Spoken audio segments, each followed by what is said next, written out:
साईनगरी शिर्डी आणि महाराष्ट्राच्या नावलौकिकात मानाचा तुरा रोवणारा एक दर्जेदार कार्यक्रम सिल्वर ओक अकॅडमी शिर्डी या शाळेत नुकताच संपन्न झाला।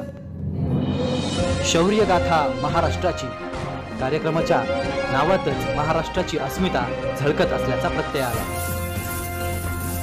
शाळेच्या प्रवेशद्वारापासूनच महाराष्ट्रीयन संस्कृतीचं दर्शन घडत होतं। महाराष्ट्राची शौर्य गाथा या कार्यक्रमाला श्रीमान अभिजित जाधव, नगराध्यक्षा योगिताताई शेळके पाटील या प्रमुख अतिथी म्हणून लाभल्या होत्या।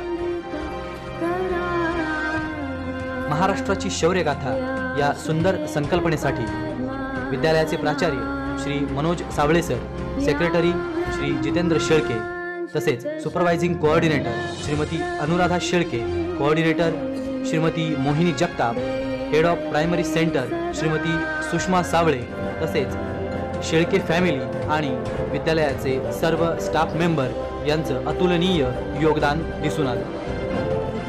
विठुरायांचे भक्त संत गोरा कुंभारांपासून कोण बनेगा करोडपतीपर्यंतच्या विविध रूपरेषा विद्यार्थ्यांनी साकारल्या होत्या।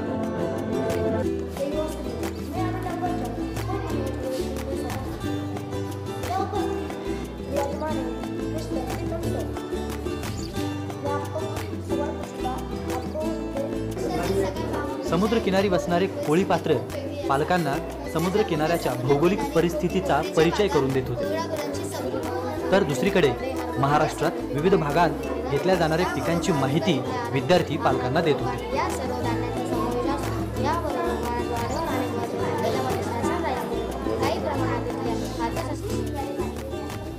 पशु पक्ष्यांविषयी प्रेमाचा संदेश पशुवनातून विद्यार्थ्यांनी सुंदरतेने साकारला होता।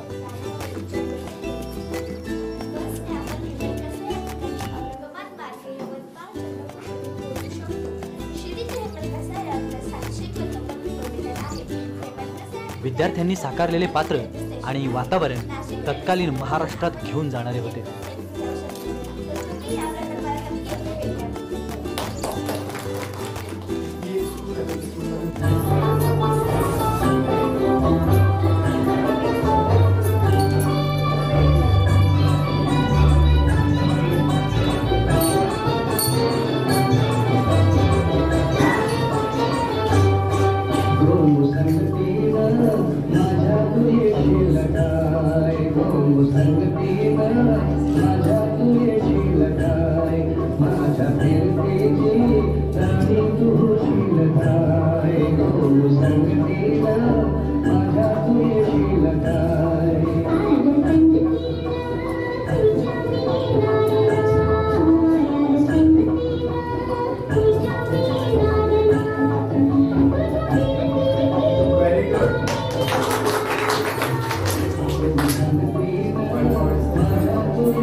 अभिमानानं ऊर भरून यावा असे कलागुण असलेले हे विद्यार्थी म्हणजे महाराष्ट्राचा अभिमान।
यशवंत आणि गुणवंत विद्यार्थ्यांचा सन्मान हा मान्यवरांच्या हस्ते यावेळी शौर्य गाथा महाराष्ट्राची या ऐतिहासिक मंचावर यावेळी करण्यात आला।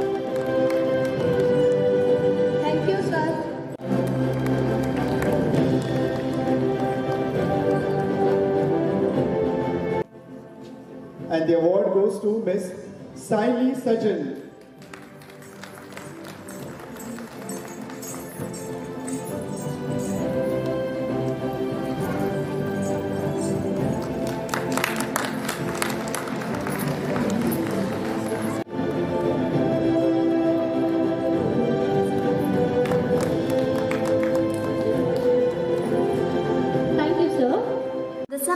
folk memorable instrument from Western India. It consists of two wooden drums united from its side with skin hair stretched on the top mounts. One drum is higher in pitch than the other one. This instrument is played with two wooden sticks, one beater having a circular tip. The sambal is also a traditional drum of Gondhari people. The sambal is a folk drum found among the Kokna people of Dadra, Nagar Haveli.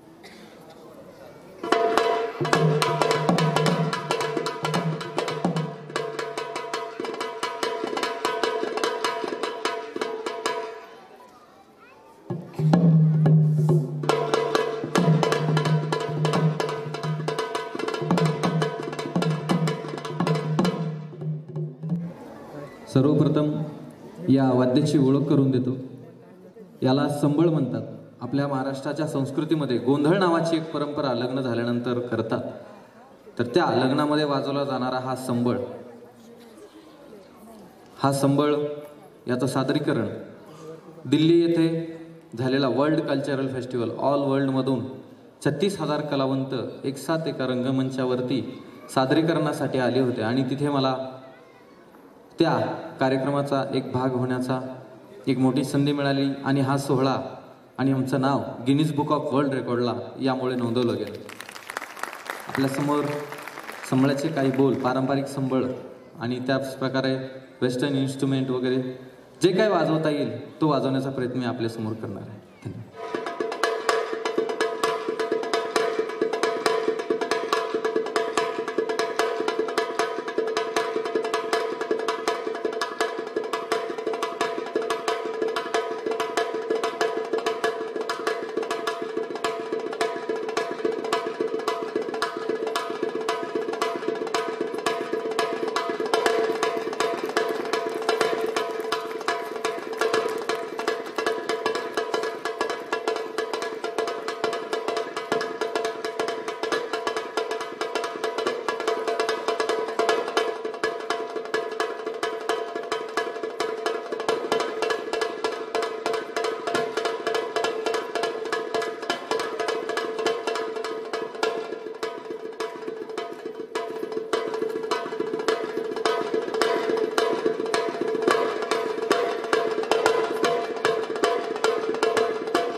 आजच्या या कार्यक्रमाच्या निमित्ताने येथे जमलेले उपस्थित सर्व पालकवर्ग, विश्वस्त आणि आजचे प्रमुख पाहुणे यांचे मी सहर्ष स्वागत करतो.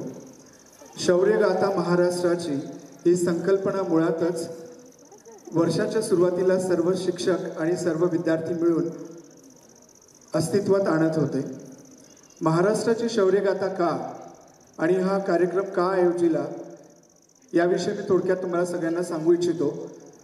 विद्यार्थी वर्ग जेव्हा हा शाळेत औपचारिक पद्धतीने शिक्षण घेतो त्यावेळी बऱ्याच गोष्टी त्यांना कंटाळवाण्या वाटत असतात, परंतु त्याच गोष्टी जर आपण अनौपचारिक प्रकारे त्यांना शिकवल्या तर त्याचा आनंद आपल्या विद्यार्थ्यांना नक्कीच मिळतो. आणि हाच उद्देश मनात ठेवून आपण शौर्यगाथा महाराष्ट्राची एक थीम लक्षात घेतली आणि महाराष्ट्र राज्याविषयीची संपूर्ण माहिती काल आपण सर्वांनी बघितलंच की उत्कृष्टरित्या एक क्लासरूममध्ये आपण मांडली. यापुढे सुद्धा आपले हेच उद्देश आहे की एका वर्षानंतर अल्टरनेट इयर आपण भारतातलं प्रत्येक राज्य घेऊन त्याची माहिती आपल्या विद्यार्थ्यांना अशा प्रकारच्या कार्यक्रमातून देणार आहोत. महाराष्ट्रापासून सुरुवात करण्याचं कारणच सगळ्यांना माहिती आहे, त्याविषयी मला जास्त बोलण्याची गरज नाही. आपण या महाराष्ट्राच्या मातीमध्ये लहानाचे मोठे झालो, परंतु बऱ्याच विद्यार्थ्यांना आणि थोड्याफार पालकांना सुद्धा महाराष्ट्राचा इतिहास पूर्णपणे माहीत नव्हता. तो एका छपराखाली अंडर वन रूफ आपण दाखवण्याचा प्रयत्न केला आणि या चिमुकल्यांच्या प्रयत्नांना आजच्या या कार्यक्रमाच्या निमित्ताने येथे जमलेले उपस्थित सर्व पालकवर्ग, विश्वस्त आणि आजचे प्रमुख पाहुणे यांचे मी सहर्ष स्वागत करतो. शौर्यगाथा महाराष्ट्राची ही संकल्पना मुळातच वर्षाच्या सुरुवातीला सर्व शिक्षक आणि सर्व विद्यार्थी मिळून अस्तित्वात आणत होते. महाराष्ट्राची शौर्यगाथा का आणि हा कार्यक्रम का आयोजिला याविषयी मी थोडक्यात तुम्हाला सगळ्यांना सांगू इच्छितो. विद्यार्थी वर्ग जेव्हा हा शाळेत औपचारिक पद्धतीने शिक्षण घेतो त्यावेळी बऱ्याच गोष्टी त्यांना कंटाळवाण्या वाटत असतात, परंतु त्याच गोष्टी जर आपण अनौपचारिक प्रकारे त्यांना शिकवल्या तर त्याचा आनंद आपल्या विद्यार्थ्यांना नक्कीच मिळतो. आणि हाच उद्देश मनात ठेवून आपण शौर्यगाथा महाराष्ट्राची एक थीम लक्षात घेतली आणि महाराष्ट्र राज्याविषयीची संपूर्ण माहिती काल आपण सर्वांनी बघितलंच की उत्कृष्टरित्या एक क्लासरूममध्ये आपण मांडली. यापुढे सुद्धा आपले हेच उद्देश आहे की एका वर्षानंतर अल्टरनेट इयर आपण भारतातलं प्रत्येक राज्य घेऊन त्याची माहिती आपल्या विद्यार्थ्यांना अशा प्रकारच्या कार्यक्रमातून देणार आहोत. महाराष्ट्रापासून सुरुवात करण्याचं कारणच सगळ्यांना माहिती आहे, त्याविषयी मला जास्त बोलण्याची गरज नाही. आपण या महाराष्ट्राच्या मातीमध्ये लहानाचे मोठे झालो, परंतु बऱ्याच विद्यार्थ्यांना आणि थोड्याफार पालकांना सुद्धा महाराष्ट्राचा इतिहास पूर्णपणे माहीत नव्हता. तो एका छपराखाली अंडर वन रूफ आपण दाखवण्याचा प्रयत्न केला आणि या चिमुकल्यांच्या प्रयत्नांना, तुमच्या सहकार्याला भरभरून यश आलं आणि कालचा कार्यक्रम हा अत्यंत यशस्वीरित्या पार पडला. यापुढेही मी तुमचा सगळ्यांचा खूप वेळ घेणार नाही, कारण की तुम्ही सगळे तुमच्या पाल्यांना बघायला खूप उत्सुक आहात. शेवटी एकच म्हणेन की असेच सहकार्य तुमच्या आम्हाला लाभत राहो आणि अशीच ही शाळा मोठी होत राहो. धन्यवाद. ओम श्री साईनाथाय नमः. सिल्वर ओक अकॅडमीच्या वार्षिक ॲन्युअल एक्झिबिशनच्या निमित्ताने उपस्थित मान्यवर, प्रख्यात गायक, संगीत दिग्दर्शक, folk artist Abhijit Jadhav, doctor Jitendra Shelke sir, Anuradha madam, Vilas Bapu Shelke, Sanjay Anna Shelke, महेंद्रदादा शेळके, प्रिन्सिपल मनोज सावळे सर, उपस्थित बंधू आणि भगिनी आणि माझे बालमित्र मैत्रिणी, आजच्या या शौर्यगाथा महाराष्ट्राची या सांस्कृतिक कार्यक्रमाच्या निमित्तानं आपण सर्वजण येथे एकत्र जमलेलो आहोत. अनेक विविधतेने नटलेले आपले महाराष्ट्र राज्य खरोखरच नावाप्रमाणेच महान असे आहे. आपल्या राज्याला संगीत, कला, क्रीडा, सांस्कृतिक, साहित्यिक अशा विविध क्षेत्रात फार मोठा वारसा लाभलेला आहे. त्याचे दर्शन आपल्याला काल आणि आज देखील या कार्यक्रमाच्या निमित्ताने होणारच आहे. आपण सर्वजण एकच आहोत. छत्रपती शिवाजी महाराजांसारख्या थोर युगपुरुषाचा आपल्या महाराष्ट्र राज्याला फार मोठा सांस्कृतिक वारसा लाभलेला आहे. आज अशाच चांगल्या विषयास अनुसरून आजचा हा दर्जेदार कार्यक्रम येथे साजरा होत आहे. आपल्या या राज्याने देशाला विविध क्षेत्रातील अनेक नामवंत असे रत्न दिलेले आहे. त्या सर्वांचा उल्लेख येथे अशक्य आहे. आजच्या विशेष कार्यक्रमाच्या निमित्ताने महिला सक्षमीकरणाच्या दृष्टीने महिलांचे स्टॉल आपण या ठिकाणी बघितले असेलच. महिला आपल्या पायावर उभ्या राहाव्यात, त्यांच्यातील कलागुणांना वाव मिळावा, त्यांना व्यवसायात नवीन संधी मिळाव्यात, यासाठी या कार्यक्रमाच्या माध्यमातून आमचे धीर डॉक्टर जितेंद्र शेळके आणि अनुराधा मॅडम यांनी चांगले असे व्यासपीठ निर्माण करून दिलेले आहे. त्याबद्दल मी त्यांचे खूप आभारी आहे. तसेच या कामी त्यांना त्यांच्या मातोश्री हेमलताताई अर्थात आमच्या मार्गदर्शक सासूबाई माई यांनी नेहमीच प्रोत्साहन दिलेले आहे. या कौतुकास्पद व आदर्शवत ठरेल अशा काम करणाऱ्या या परिवारात मी विशेष अभिनंदन करते. त्या सर्वांना धन्यवाद देते. शौर्यगाथा महाराष्ट्राची या कार्यक्रमास माझ्या वतीने खूप खूप शुभेच्छा देते. या कार्यक्रमात सहभागी होत असलेल्या सर्व स्पर्धक विद्यार्थ्यांना शुभेच्छा देते. मला या ठिकाणी निमंत्रित केले त्याबद्दल मी आयोजकांचे आभार मानते आणि माझे 2 शब्द संपवते. जय हिंद, जय महाराष्ट्र. महाराष्ट्र आणि या महाराष्ट्राची संस्कृती. या ठिकाणी एक काळ असा होता, घरासमोर या ठिकाणी सकाळी उठल्यानंतर सडा टाकला जायचा, परंतु तो सडा दूर झाला आणि घरामध्ये राडा सुरू झाला. त्या सड्यावरती सारवण करून सुंदर अशी रांगोळी काढली जायची. ती रांगोळी गायब झाली आणि माणसं रंगोली झाली. घरासमोर जी असणारी तुळस, ती तुळस होती ती पण निघून गेली आणि माणसं आळशी झाली.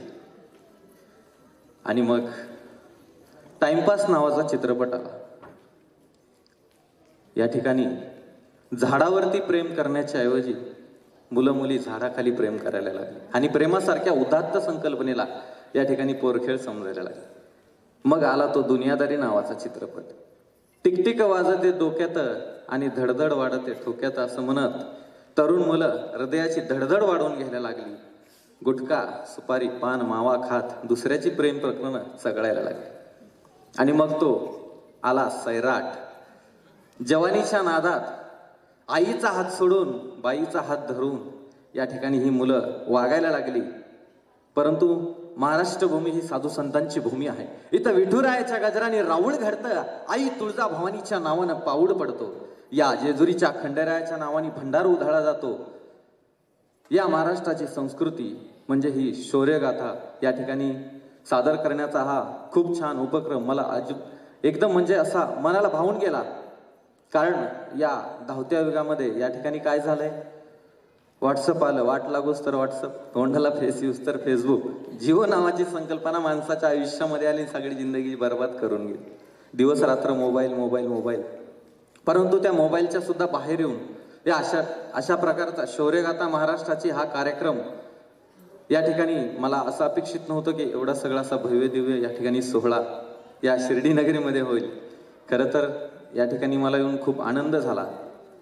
या ठिकाणी ही महाराष्ट्राची शौर्यगाथा, या महाराष्ट्राच्या ज्या काही लोककला आहेत, वासुदेव, गोंधळ, भारूड, पोवाडा, लावणी, छक्कड, हे सगळे कलाप्रकार या ठिकाणी आज काळारूपाने लोप पावत चालले आहेत. त्यांना कुठेतरी उजाळा देण्याचं काम या लहान लहान मुलांच्या मार्फत या ठिकाणी मनोज सरांनी केलं. ओव्हरऑल शेळके फॅमिलीज एवढी सगळी छान संकल्पना या ठिकाणी राबवली, याचा मला अत्यंत आनंद होतोय. जाताना फक्त एक गोष्ट सांगतो. एक गाव असतं, गावामध्ये एक वाडा असतो, वाड्यामध्ये खोपा असतं, खोप्यामध्ये चिमणीनं पिल्लं दिलेली असतं. अशीच लहान मुलं त्या खोप्याखाली खेळत असतात. एक दिवशी विपरीत घडतं. या गावाच्या बाजूला असलेल्या जंगलाला आग लागते. सगळी लोक सैरावर धावायला लागतात. चिमणी आपल्या खोप्यातून बाहेर येते आणि बघते. कोणी ज्यांना जसं जमेल तसं घागरीनं, कोणी कळशीनं, कोणी बकेटनं, ज्यांना लहान मुलं असो मोठी माणसं असो सगळे त्या आगीवर पाणी टाकतात. ते आग विझवण्याचा प्रयत्न करतात. ही चिमणी ह्या सगळा आटापिटा बघते, उठते, आपल्या खोप्यामधून बाहेर निघते, गावाबाजूच्या तळ्यात जाते, आपल्या चोचीत पाण्याचा एक थेंब घेते आणि त्या आगीवर टाकते. हा सगळा आटापिटा एक लहान मुलगा बघतो. सुदैवाने ही आग विझते. आग विझल्यानंतर दुसऱ्या दिवशी त्या मुलांना न राहून एक प्रश्न पडतो. हा त्या चिमणीच्या खोप्याच्या खाली जातो आणि म्हणतो, अय चिमणेबाई. चिमणी खोप्यातून बाहेर येते. काय रे बाळा? अगो काल एवढी सगळी जंगलाला आग लागली होती. कोणी बकेटनं, कोणी घागरीनं, कोणी तांब्यानं, कोणी कळशीनं पाणी टाकत होतं आणि तुझ्या चोचीतल्या पाण्यानं काही आग विझणार होती का? चिमणी हसली. बाळा तुझं बरोबर आहे. तुला एक उत्तर देते. ज्यावेळी या गावच्या आगीचा इतिहास लिहिला जाईल त्यावेळी माझं नाव आग लावणाऱ्यात नसेल तर आग विझवणाऱ्यात असेल. या ठिकाणी समाजामध्ये जीवन जगत असताना आपण आग लावणाऱ्यामध्ये आहोत की आग विझवणाऱ्यामध्ये आहोत. तर या ठिकाणी हा सगळा कार्यक्रम महाराष्ट्राच्या इतिहासात सन्मानानं सुवर्णाक्षरांत कोरला जाईल असा हा कार्यक्रम शौर्यगाथा महाराष्ट्राची. अजिंक्य देव गायकवाड, महाप्रक्षेपण, शिर्डी.